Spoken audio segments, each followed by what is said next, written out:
ఆత్రేయపురం మండలం ఉచ్చిలి గ్రామానికి చెందిన ముదునూరి సురేంద్రవర్మ వీరబాబురాజు గ్రామంలో అందరూ సమానమే అంటూ ఎవరికైనా సమస్య వచ్చిన వెంటనే స్పందించి వారిని ఆదుకోవడంలో ఆయనే సాటి. గ్రామంలో నిరుపేదలకు ఆరోగ్య సమస్య వస్తే ఆసుపత్రులకు తీసుకువెళ్లి డాక్టర్లతో మాట్లాడి వారికి తోచిన సహాయం అందించే వ్యక్తి వీరబాబురాజు.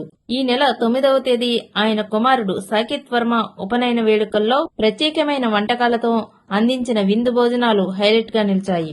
9వ తేదీ ఉపనయనం రోజున పూర్తి శాకాహారంతోనూ 10వ తేదీ ఊరంతా కులమత భేదం తారతమ్యం లేకుండా అందరికీ ఒకేలా మాంసాహారంతో భోజనాలు పెట్టడం విశేషం. ఇంత మంచి ఆహారం వండి అందించిన కోనసీమ జిల్లా కాట్రేయకోన గ్రామానికి చెందిన సత్యసూర్య క్యాటరింగ్ అధినేత పిఎస్ఎన్ రాజు విలేకరి రాజును సోమవారం ప్రత్యేకంగా ఆహ్వానించి సాలువా కప్పి పుష్పగుచ్చం అందించి అభినందించారు. అలాగే 3G ఈవెంట్స్ క్యాటరింగ్ అధినేత కనుమూరి సుబ్బరాజును వీరబాబురాజు సాలువాతో సత్కరించి అభినందించారు. ఈ కార్యక్రమంలో ఇందుకూరి శ్రీనివాసరాజు, ఇందుకూరి రామకృష్ణరాజు, గోపాలరాజు, జగ్గరాజు తదితరులు పాల్గొన్నారు.